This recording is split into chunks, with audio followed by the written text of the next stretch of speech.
a few months ago, we started a discussion with the government about introducing a different program, especially for the residential sector and rooftop PV, because up to now, almost every application is for ground-mounted systems. It's like Spain.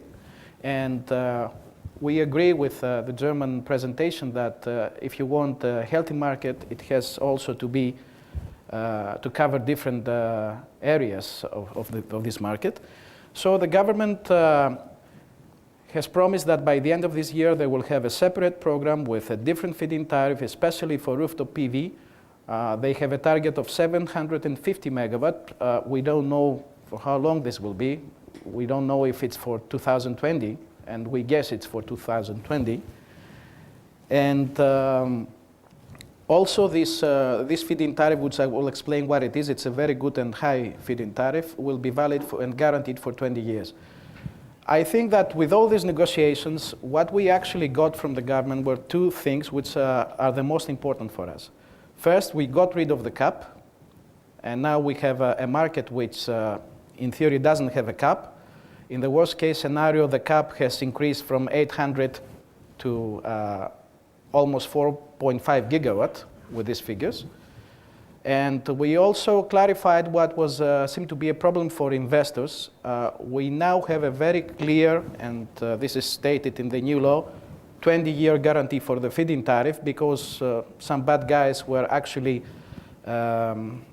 arguing that it was not 20 years, it's 10 years, and then we'll see, etc., etc. Now at least we have a very clear system with 20-year guarantees and no cap. So what are the new prices? The new prices, as I said, will start changing from 2010, and there are different feed-in tariffs according to system size.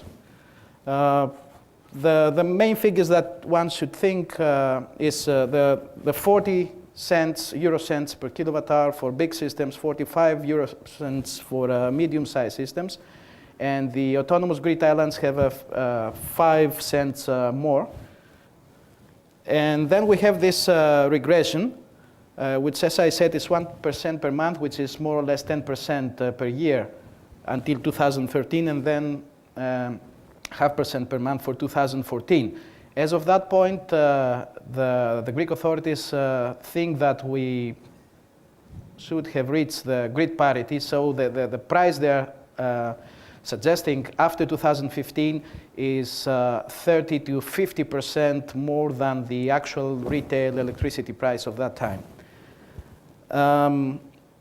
The prices for the residential systems up to 5 kilowatt, and this is just a proposal, there's not a single paper we've seen so far, this is just the discussions we have with the ministry.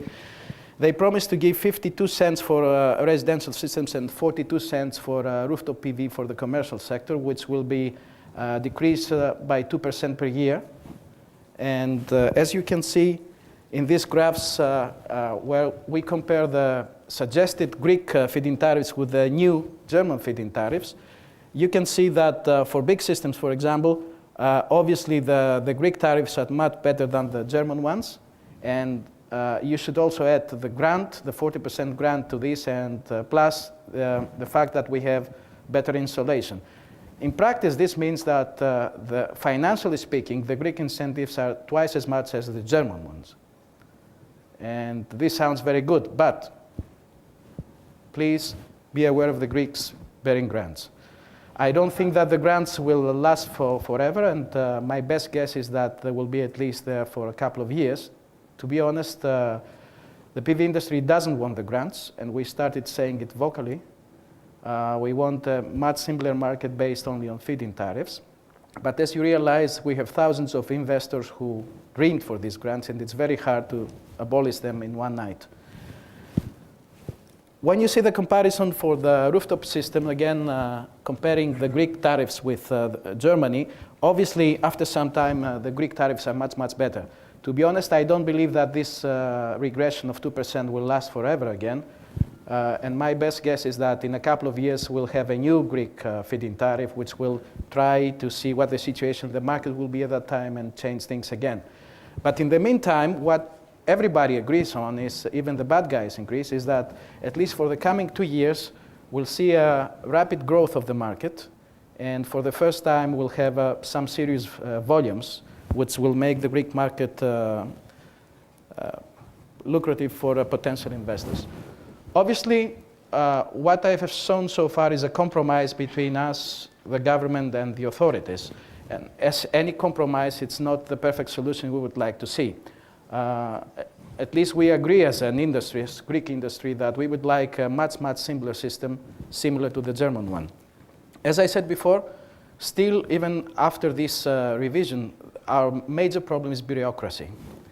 There are still a lot of areas which are unclear, and we know that even under the best conditions, we'll have some delays. So all the scenarios I will show from now on take these delays into account. RAE estimates that only 2/3 of the applications will finally be approved. That brings us to 2.5 gigawatts by 2012.